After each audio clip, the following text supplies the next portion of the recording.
57 years ago on this date, Dr. Martin Luther King Jr. was in Memphis, Tennessee to advocate for that city's striking sanitation workers.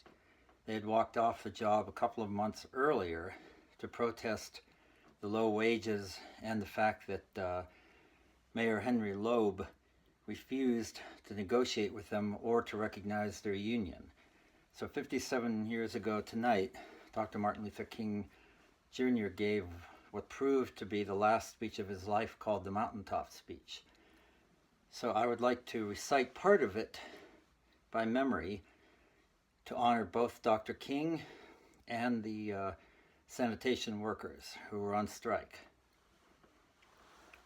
The issue is injustice, and the issue is a refusal of Memphis to be fair and honest in its dealings with its public servants, who happen to be sanitation workers. Now we've got to keep attention on that. That's always the problem with a little violence. You know what happened the other day, and the press dealt only with the window breaking. I read the articles. They very seldom got around to mentioning the fact that 1,300 sanitation workers are on strike, and that Memphis is not being fair to them, and that Mayor Loeb is in dire need of a doctor. They didn't get around to that. So we're going to march again, and we've got to march again in order to put the issue where it is supposed to be, and force everybody to see that there are 1,300 of God's children here suffering, sometimes going hungry, going through dark and dreary nights, wondering how this thing is going to come out. That's the issue. And we've got to say to the nation, we know how it's coming out. For when people get caught up with that which is right, and they are willing to sacrifice for it, there is no stopping point short of victory. We aren't going to let any mace stop us. We are masters in our non-violent movement, in disarming police forces. They don't know what to do. I've seen them so often. I remember in Birmingham, Alabama, when we were in that majestic struggle there. We would move out of the 16th Street Baptist Church day after day. By the hundreds, we would move out, and Bull Connor would tell them to send the dogs forth. And they did come. But we just went before the dogs singing, "Ain't Gonna Let Nobody Turn Me Around." Bull Connor next would say, "Turn the fire hoses on." And as I said to you the other night, Bull Connor didn't know history. He knew a kind of physics that somehow didn't relate to the trans physics that we knew about. And that was the fact that there is a certain kind of fire that no water could put out. And we went before the fire hoses. We had known water. If we were Baptist or some other denomination, we'd been immersed. If we were Methodist and some others, we'd been sprinkled. But we knew water. That couldn't stop us. And we just went on before the dogs, and we would look at them, and we'd go on before the water hoses, and we would look at it. And we would just go on singing, "Over my head, I see freedom in the air." Then we would be thrown into paddy wagons, and sometimes we were stacked in there like sardines in a can. They would throw us in, and old Bull would say, "Take 'em off." And they did, and we'd just go on in the paddy wagon singing, "We shall overcome." And every now and then we'd get in jail, and we'd see the jailers looking through the windows, being moved by our prayers, and being moved by our words and our songs. There is a power there which Bull Connor couldn't adjust to. And so we ended up transforming Bull into a steer, and we won our struggle in Birmingham. Now we've got to go on in Memphis, just like that. I call upon you to be with us when we go out Monday. And now about injunctions. We have an injunction, and we're going into court tomorrow morning to fight this illegal, unconstitutional injunction. always say to America is be true to what you said on paper. If I lived in China or even Russia, any totalitarian country, maybe I could understand some of these illegal injunctions. Maybe I could understand the denial of certain basic First Amendment privileges because they haven't committed themselves to that over there. But somewhere I read of the freedom of assembly. Somewhere I read of the freedom of speech. Somewhere I read of the freedom of press. Somewhere I read that the greatness of America is the right to protest for rights. So just as I say, we aren't going to let any dogs or water hoses turn us around, we aren't going to let any injunction turn us around. Now this is what we have to do. Now the other thing we'll have to do is this. Always anchor our external direct action with the power of economic withdrawal. Now we are poor people. Individually we are poor when you compare us with white society in America. We are poor. Never stop and forget that collectively, that means all of us together, collectively we are richer than all the nations in the world with the exception of 9. Did you ever think about that?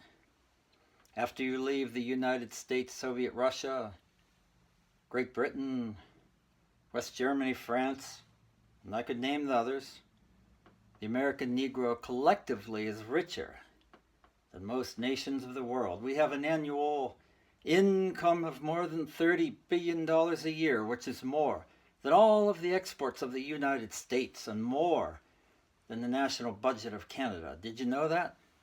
That's power right there, if we know how to pool it. We don't have to argue with anybody. We don't have to curse and go around acting bad with our words. We don't need any bricks and bottles. We don't need any Molotov cocktails. We just need to go around to these stores and to these massive industries in our country and say, God sent us by here to say to you that you're not treating his children right. And we've come by here to ask you to make the first item on your agenda fair treatment where God's children are concerned. Now, if you're not prepared to do that, we do have an agenda that we must follow. And our agenda calls for withdrawing economic support from you. And so as a result of this, we're asking you tonight to go out and tell your neighbors not to buy Coca-Cola in Memphis. Go by and tell them not to buy Seal Test milk. Tell them not to buy. What is the other bread? Wonder Bread. And what is the other bread company, Jesse? Tell them not to buy Heart's bread. As Jesse Jackson has said, up to now, only the garbage men have been feeling pain. Now we must kind of redistribute the pain.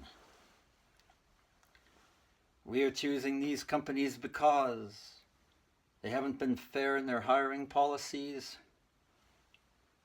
And we are choosing them because they can begin the process of saying they're going to support the needs and the rights of these men who are on strike. And then they can move on downtown and tell Mayor Loeb to do what is right. Now, not only that, we've got to strengthen black institutions. I call upon you to take your money out of the banks downtown and deposit your money in Tri-State Bank. We want a bank-in movement in Memphis. Go by the Savings and Loan Association. I'm not asking you something that we don't do ourselves in SCLC. Judge Hooks and others will tell you that we have an account here in the Savings and Loan Association from the Southern Christian Leadership Conference. We're telling you to follow what we're doing. Put your money there. You have 6 or 7 black insurance companies here in the city of Memphis. Take out your insurance there. We want to have an insurance in. Now these are some practical things that we can do. We begin the process of building a greater economic base. And at the same time, we're putting pressure where it really hurts. Now I ask you to follow through here. Now let me say as I move to my conclusion that we've got to give ourselves to this struggle until the end. Nothing would be more tragic than to stop at this point in Memphis. We've got to see it through. Now when we have our march, you need to be there. If it means leaving work, if it means leaving school, be there. Be concerned about your brother. You may not be on strike, but either we go up together or we go down together. Let us develop a kind of dangerous unselfishness. One day a man came to Jesus, and he wanted to raise some questions about some vital matters of life. At points he wanted to trick Jesus and show him that he knew a little more than Jesus knew and throw him off base. Now, that question could have easily ended up in a philosophical and theological debate. But Jesus immediately pulled that question from midair and placed it on the dangerous curve between Jerusalem and Jericho. He talked about a certain man who fell among thieves. And you remember that a Levite and a priest passed by on the other side. They didn't stop to help him. Finally, a man of another race came by. He got down from his beast, decided not to be compassionate by proxy. But he got down with him, administered first aid, and helped the man in need. Jesus ended up saying this was a good man. This was a great man. Because he had the capacity to project the I into the thou and to be concerned about his brother. Now you know we used our imagination a great deal to try to determine why the priest and the Levite didn't stop. At times we say they were busy going to a church meeting, an ecclesiastical gathering, and they had to get on down to Jerusalem so they wouldn't be late for their meeting. At other times, we would speculate that there was a religious law that one who is engaged in religious ceremonials was not to touch a human body 24 hours before the ceremony. And every now and then we began to wonder whether maybe they were not going down to Jerusalem or down to Jericho, rather to organize a Jericho Road Improvement Association. That's a possibility. Maybe they felt that it was better to deal with the problem from the causal root rather than to get bogged down with an individual effect. But I'm going to tell you what my imagination tells me. It's possible that those men were afraid. You see, the Jericho Road is a dangerous road. I remember when Mrs. King and I were first in Jerusalem. We rented a car and drove from Jerusalem down to Jericho. As soon as we got on that road, I said to my wife, I can see why Jesus used this as a setting for his parable. It's a winding, meandering road. It's really conducive for ambushing. You start out in Jerusalem, which is about 1,200 miles, or rather 1,200 feet above sea level. By the time you get down to Jericho, 15 or 20 minutes later, you're about 2,200 feet below sea level. That's a dangerous road. In the days of Jesus, it came to be known as the Bloody Pass. And you know it's possible that the priest and the Levite looked over that man on the ground and wondered if the robbers were still around. Or it's possible that they felt that the man on the ground was merely faking, and he was acting like he had been robbed and hurt in order to seize them over there, lure them there for quick and easy seizure. And so the first question that the priest asked, the first question that the Levite asked was, if I stop to help this man, what will happen to me? But then the Good Samaritan came by, And he reversed the question. If I do not stop to help this man, what will happen to him? That's the question before you tonight. Not if I stop to help the sanitation workers, what will happen to my job? Not if I stop to help the sanitation workers, what will happen to all of the hours that I usually spend in my office, every day and every week as a pastor? The question is not, if I stop to help this man in need, what will happen to me? The question is, if I do not stop to help the sanitation workers, what will happen to them? That's the question. Let us rise up tonight with a greater readiness. Let us stand with a greater determination. And let us move on in these powerful days, these days of challenge, to make America what it ought to be. We have an opportunity to make America a better nation. And I want to thank God once more for allowing me to be here with you. You know, several years ago I was in New York City, autographing the first book that I had written. And while sitting there autographing books, a demented black woman came up. The only question I heard from her was, "Are you Martin Luther King?" And I was looking down writing and I said yes. The next minute I felt something beating on my chest. Before I knew it, I had been stabbed by this demented woman. I was rushed to Harlem Hospital. It was a dark Saturday afternoon. And that blade had gone through and the x-rays revealed that the tip of the blade was on the edge of my aorta, the main artery. And once that's punctured, you drown in your own blood. That's the end of you. It came out in the New York Times the next morning that if I had merely sneezed, that I would have died. Well, about 4 days later, they allowed me, after the operation, after my chest had been opened and the blade had been taken out, to move around in the wheelchair in the hospital. They allowed me to read some of the mail that came in, and from all over the states and the world, kind letters came in. I read a few, but one of them I will never forget. I had received one from the president and the vice president. I've forgotten what those telegrams said. I'd received a visit and a letter from the governor of New York, but I'd forgotten what that letter said. But there is another letter.